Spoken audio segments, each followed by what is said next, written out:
बिस्मिल्लाहिर्रहमानिर्रहीम। आप सबको अस्सलाम वालेकुम। आज जिस फ्रेगरेंस के बारे में हम बात करेंगे, मैं खुद हैरान हूँ कि हमने अभी तक इसके बारे में बात की क्यों नहीं थी। इसके ब्रांड का नाम है जी टॉम फोर्ड और स्पेसिफिक फ्रेगरेंस का नाम है ऊद वुड। टॉम फोर्ड के जो मतलब जब भी आप टॉम फोर्ड एंड फ्रेगरेंसेस का नाम लेते हैं, टॉम फोर्ड बेसिकली तो एक डिज़ाइनर ब्रांड है, लेकिन जब आप इनकी फ्रेगरेंसेस का नाम लेते हैं तो आपके जहन में 3 ही फ्रेगरेंसेस आती हैं सबसे पहले, और अभी भी वही आ रही होंगी। Tuscan leather, tobacco oud, sorry 4 fragrances: Tuscan leather, tobacco oud, tobacco vanille and the fourth one is oud wood. लेकिन अगर पॉपुलैरिटी की बात की जाए तो टस्कन लेदर के बाद आई थिंक जो सबसे ज़्यादा पॉपुलर फ्रेगरेंस है वो ऊद वुड ही है।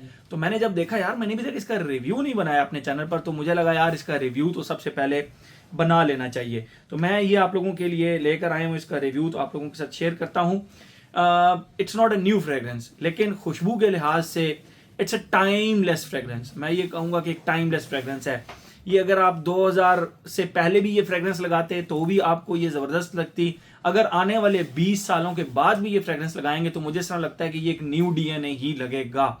ये कोई डीएनए इस तरह का नहीं है जो टाइम के साथ साथ ओल्ड होता जाएगा। ये मेरा पर्सनल परसेप्शन है इस फ्रेगरेंस के बारे में कि ये एक बेसिकली टाइमलेस मशीन है, ठीक है। और ये रहा इसका बॉक्स, आप देख सकते हैं टॉम फोर्ड ऊद वुड इसके ऊपर यहाँ पर लिखा हुआ है। ऊद 50 ml की बॉटल है, ठीक है। 50 ml की बॉटल है। 100 ml की जो बॉटल है वो डिफरेंट होती है, वो भी मैं आप लोगों को दिखाता हूँ। तो ये इसके बॉक्स के टॉप के ऊपर लिखा हुआ है टॉम फोर्ड। और ये जो इसका जो बॉक्स होता है ये डिवाइडर है बेसिकली, ठीक है। और ये डिवाइडर से यूं यहाँ से ओपन होता है, वो भी करके दिखाता हूँ। लेकिन उससे पहले इसका बैच कोड मैं आप लोगों को बताता चलूँ, विच इज B37 एंड 17103 इसका बैच कोड है। इसका बॉक्स कुछ ऐसे करके ओपन होता है, और जो इसकी बॉटल है वो बस आप कह लें कि बिल्कुल ही स्नग फिट सी पड़ी हुई है, हिल जोल इसके अंदर नहीं सकती, ठीक है। तो ये इसका बॉक्स ओपन हो गया, और जो इसकी बॉटल है वो आप देख लें, इसके बॉक्स के अंदर इस तरह से फिट होती है। ये हमने हटा दिया, और ये रही इसकी बॉटल। आप सामने फ्रंट पे इसका नाम देख सकते हैं, टॉम फोर्ड ऊद वुड ऊदे परफ्यूम 50 ml। कैप के ऊपर कैप काफ़ी ज़्यादा गंदा हुआ है इसका। कैप के ऊपर टॉम फोर्ड का आप देख सकते हैं लोगो है, और इसका ये कैप जो है ये टिपिकल टॉम फोर्ड की बॉटल्स हैं, लेकिन जो 100 ml की बॉटल हैं वो थोड़ी सी डिफरेंट तरीके से। ये काफ़ी पुरानी बॉटल है, थैंक्स टू मज़र इकबाल कि उन्होंने ये फ्रेगरेंस मुझे गिफ्ट की है। ये मज़र भाई की तरफ से गिफ्ट है, ठीक है। तो ये तो हो गई इसकी टोटल प्रेजेंटेशन। बात करते हैं हम इसकी खुशबू के बारे में। जैसे ही आप इसके कुछ प्रोज भी हैं, कुछ कॉन्स भी हैं, जो कि मैं आप लोगों को साथ सारे के सारे शेयर करूंगा, ठीक है। बात करें हम अगर इसकी खुशबू के बारे में बात करें तो जैसे ही आप इस फ्रेगरेंस को लगाते हैं, इसके स्टार्ट में लिटरली आपको ऐसे फील होता है। अब देखें,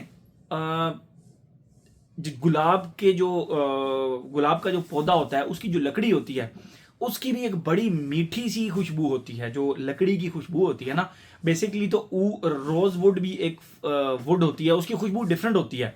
लेकिन अगर आप बात करें कि गुलाब की जो अपना पौधा होता है उसकी जो स्टेम होती है, वो जब सख्त बारिश के बाद 2-3 दिन 4 दिन बारिशें होती रहे ना, उसके बाद आप उसकी गुलाब की लकड़ी को जाके खुशबू करें तो मीठी मीठी सी वुडी सी एक खुशबू आ रही होती है, जो कि आपको एक specific rosewood, I am not talking about rosewood जो अलग से एक स्पेसिफिक वुड है, मैं ये कहूंगा कि जो रोज का प्लांट होता है उसकी जो स्टेम की खुशबू होती है वो एग्जैक्टली आपको इसके अंदर सम हाउ फील होती है, लेकिन अकेली फील नहीं होती। मैं आप लोगों को अब बताता हूँ कि इसकी खुशबू है किस तरह की।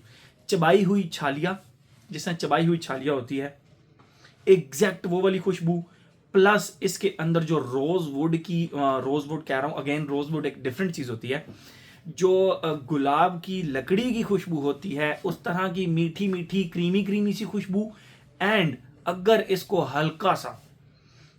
बिल्कुल हल्का सा स्वीट एंड स्पाइसी कर दिया जाए, स्वीट एंड स्पाइसी किस तरह, जिस तरह बिल्कुल 1 से 2% सिनेमन हो उसके अंदर, स्टार एनीस की खुशबू हो जिसको हम जलवतरी बोलते हैं, और उसके अंदर आप कह लें कि बिल्कुल हल्की सी गरम मसाले की एक मीठी सी खुशबू हो, तो ये खुशबू इस फ्रेगरेंस की बनती है। अगर आप कहें कि इसके अंदर प्रोमिनेंट ऊद, मैंने इसको जब लगाया मुझे इसके अंदर प्रोमिनेंट, जिसको कहते हैं ना कि पिन पॉइंट बंदा कर सके कि नहीं इसके अंदर प्रोमिनेंट ऊद है, नो, प्रोमिनेंट ऊद इसके अंदर आपको नहीं मिलेगा, लेकिन वो एक जो वुडी स्ट्रक्चर है, अगर आप उसको वुड से ऊद से रिजेंबल करेंगे तो आप कर सकते हैं, लेकिन मेरे कागजों के मुताबिक इसके अंदर प्रोमिनेंट ऊद नहीं है।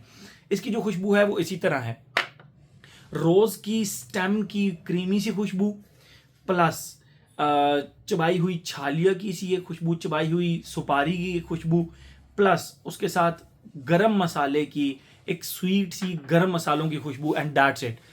कौन इस फ्रेग्रेंस का ये है कि ये फ्रेग्रेंस लीनियर सी है, ये बहुत ज़्यादा इसके अंदर शिफ्ट नहीं आते, ठीक है। एक और कौन ये है कि इसकी लॉन्जिविटी और प्रोजेक्शन थोड़ी सी कॉम्प्रोमाइज्ड है, बट नॉट ऑन मी, मेरे पे नहीं है। बहुत सारे लोग कहते हैं कि इसकी प्रोजेक्शन लॉन्जिविटी कॉम्प्रोमाइज्ड है। ये तो होगी इसकी खुशबू। आते हैं अपने पैटर्न की तरफ, age, gender, longevity, projection, weather, occasion. Age की बात करें, जैसे मैंने आप लोगों को कहा कि ये एक टाइमलेस फ्रेग्रेंस है, तो इसका एज के साथ भी कोई ताल्लुक नहीं है, हर एज का बंदा इसको लगा सकता है। जेंडर की बात करें भाई, इसके ऊपर फीमेल्स की तरफ से कॉम्प्लीमेंट्स बहुत ज़्यादा मिलते हैं, बल्कि मैंने अगर आप लोगों को पहले बताया हो कि मेरी एक फीमेल कुलीग हैं, उनको टस्कन लेदर बहुत ज़्यादा पसंद आया था, उनको ऊद बेस्ड फ्रेग्रेंसेस बहुत ज़्यादा पसंद आती हैं, तो उनको ये फ्रेग्रेंस भी बहुत ज़्यादा पसंद आई थी, इर्रिस्पेक्टिव ऑफ द फैक्ट कि मैंने उनको बताया नहीं था कि ये टॉम फोर्ड ब्रांड है, ठीक है, वरना वो बगैर देखे भी इसको पसंद कर लेती हैं, लेकिन इसको खुशबू करके उनको पसंद आई। फिर मैंने बाद में बताया कि इट्स एक्चुअली टॉम फोर्ड, तो उनको बहुत ज़्यादा अच्छा लगा कि टॉम फोर्ड की इतनी ज़बरदस्त फ्रेग्रेंस है। Okay, age, gender, male female दोनों लगा सकते हैं, बट फीमेल्स वो ज़रा जो थोड़ी सी स्पाइसी फ्रेग्रेंसेस आराम से लगा सकती हैं। एज हो गया, जेंडर हो गया, लॉन्जिविटी, प्रोजेक्शन। देखें, दो पर्सपेक्टिव हैं। एक लोगों का, लोग जो कहते हैं, बल्कि आप इस वीडियो के नीचे कमेंट्स करके मुझे बताएं कि अगर आप लोगों ने ये फ्रेग्रेंस इस्तेमाल किए तो आपके ऊपर इसकी लॉन्जिविटी, प्रोजेक्शन कैसी रही। भाई मुझ पे तो मैंने इसको 3 से 4 दफ़ा लगाया, ऑब्वियसली काफ़ी ज़्यादा दफ़ा लगा चुका हूँ, लेकिन 3 से 4 दफ़ा इस रिव्यू के लिए जब लगाया तो मैंने इसको इस आर्म के ऊपर, यहाँ पर आर्म के ऊपर, स्किन के ऊपर लगाया था। ये हेयर्स वाला एरिया होता है, तो इसके ऊपर मैं दिन को लगाऊं तो शाम तक इसकी खुशबू, मुझे खुद को इसके वेव्स आते रहते हैं। तो मुझे पता नहीं क्यों इस तरह लगता है कि it is a very very very good performer, but लोगों के ऊपर ये सुना है कि बहुत अच्छा परफॉर्म नहीं करती। आई am not sure about that. आप लोग मुझे बताएं। मुझ पर इसने 12 घंटे तक परफॉर्म किया, लास्टिंग दी, और प्रोजेक्शन इसकी इजीली 2.5 से 3 घंटे इसकी प्रोजेक्शन है। मुझे तो तीसरे घंटे के अंदर इसके ऊपर कॉम्प्लीमेंट भी मिला था, जिसकी वजह से मुझे लगा कि नहीं यार, लॉन्जिविटी प्रोजेक्शन का इसका प्रॉब्लम है, बट लोग कहते हैं कि इसकी लॉन्जिविटी प्रोजेक्शन का प्रॉब्लम है, ठीक है। तो मैं इसीलिए यहाँ पर अपना एक्सपीरियंस आप लोगों के साथ शेयर कर दिया। बाकी जिन लोगों ने ये फ्रेग्रेंस इस्तेमाल की हुई है वो अपना एक्सपीरियंस जरूर नीचे शेयर कर दें, ताकि लोग कमेंट्स पढ़ के उससे आइडिया लगा सके, ठीक है। एज हो गया, जेंडर हो गया, लॉन्जिविटी प्रोजेक्शन हो गया, weather, all season fragrance for me it's an all season fragrance, but fall and winter में शायद थोड़ा सा ज़्यादा मज़ा करे। एंड ओकेजन की बात करें भाई, आप इसको कहीं भी लगा सकते हैं। मैंने इसको एक दफ़ा जिम भी लगा के ट्राई किया, दो कि ये एक जिम फ्रेग्रेंस नहीं है, लेकिन भाई जिम में भी प्रॉपर जो है ना वो ये मज़ा दे रही थी। तो मेरे ख्याल में हर एस्पेक्ट का हमने कवर कर दिया। A very very very good fragrance from the house of Tom Ford. तो ये था जी हमारा oud wood from the house of Tom Ford. Thank you so much.